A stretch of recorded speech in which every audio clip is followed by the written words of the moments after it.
Hello everyone, আশা করি সবাই খুবই ভালো আছেন। কাছে বা দূরে যেখান থেকে আমার ভিডিওটা দেখছেন সবাইকে আমার নতুন ভিডিও দেখার জন্য আমন্ত্রণ জানাচ্ছি। বাই দ্য ওয়ে, আজকের রেসিপি বিফ ভুনা।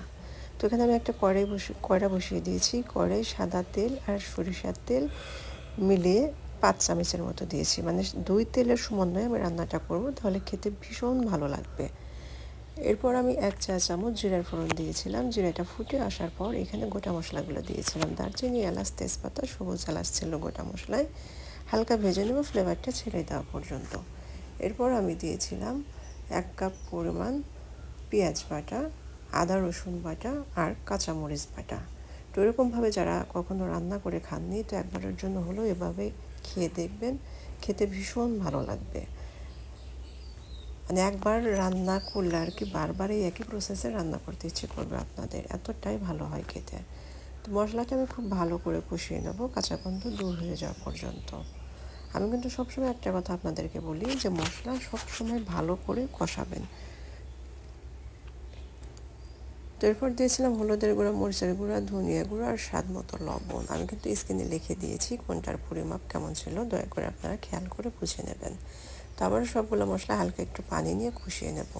মশলাটা যত কষাবেন তত খাবারের টেস্টটা ভালো আসবে, এবং মশলাটা ধাপে ধাপে দেওয়ার চেষ্টা করবেন, একবারে না দিয়ে ধাপে ধাপে দেওয়ার চেষ্টা করবেন। তাহলে দেখবেন মশলাটা অনেকটা ভালোভাবে কষানো হয়েছে, বারবার কষানো হয়েছে, তখন খাবারের টেস্টটা এমনিতেই বেশি হয়ে যাবে আর কি। তো এরপর তেল ছেড়ে দেওয়া পর্যন্ত আমি মশলাটাকে ভালো করে কষিয়ে নিয়েছিলাম। কষিয়ে নেওয়ার পর এখানে 1 কেজি গরুর মাংস দিয়েছিলাম, সাথে কয়েক টুকরো আলু দিয়েছিলাম। এটা জাস্ট আমার পছন্দ, আপনারা চাইলে আলুটা বাদ দিতে পারেন। তবে ফ্যামিলি মেম্বার দেখা যায় অনেকেই আলুটা খুব বেশি পছন্দ করে, বিশেষ করে যাদের বেবি আছে, বেবিরা কিন্তু আলু খেতে মাংসের ভিতরে খুবই পছন্দ করে। তো মাংসের ভিতরে আলু খেতে আমারও যে খারাপ লাগে তা না, বেশ ভালো লাগে, তার জন্য কয়েক টুকরো আলু দিয়েছি। তো মাংসটা মশলার সাথে ভালো করে মিশিয়ে নেব। মিশিয়ে নিয়ে ঢাকনা দিয়ে মিডিয়াম টু লো আঁচে রেখে আমি কষিয়ে নেব। এ পর্যায়ে আমি কোনো পানি অ্যাড করব না, মাংসর থেকে পর্যাপ্ত পরিমাণ পানি বেরিয়ে আসবে। তো দেখতেই পাচ্ছেন মাংস থেকে কত পানি বেরিয়ে আসছে, এখানে কিন্তু আমি কোনো পানি অ্যাড করিনি। তো যে পানি বেরিয়ে আসছে সেই পানি দিয়েই আমি আর কি মাংসটাকে বারবার কষিয়ে নেব, ঢেকে দেবো আর কষিয়ে নেব অনেকটা সময় নিয়ে। তো আমি এমনভাবে মাংসটাকে কষাবো যেন মাংসটা 90% সিদ্ধ হয়ে আসে এই কষানোর মধ্যেই। তাহলে দেখবেন সবগুলো উপকরণ কিন্তু আমি বারবার লং টাইম কষিয়ে নিচ্ছি, এর জন্য খাবারের টেস্ট অনেক বৃদ্ধি পাবে।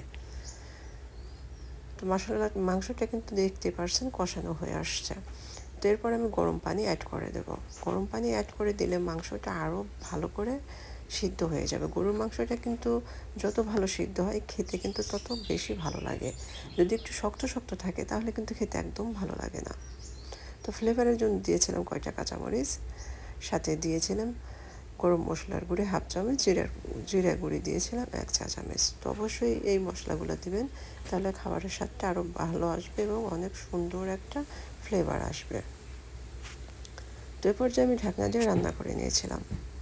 গরু মাংস রান্না করতে কিন্তু অনেকটা সময় লাগে, খুব একটা কম সময় কিন্তু এটা হয় না। মাশাআল্লাহ, আমার রান্নাটা কিন্তু কমপ্লিট হয়ে গেছে, খেতে কিন্তু খুবই ভালো ছিল। আশা করি আজকের রেসিপিটা আপনাদের অনেক ভালো লেগেছে। যদি ভালো লাগে লাইক, কমেন্ট, শেয়ার দিয়ে পাশে থাকবেন, আর এরকম রেসিপি পেতে আমার চ্যানেলটা সাবস্ক্রাইব করবেন। আল্লাহ হাফেজ।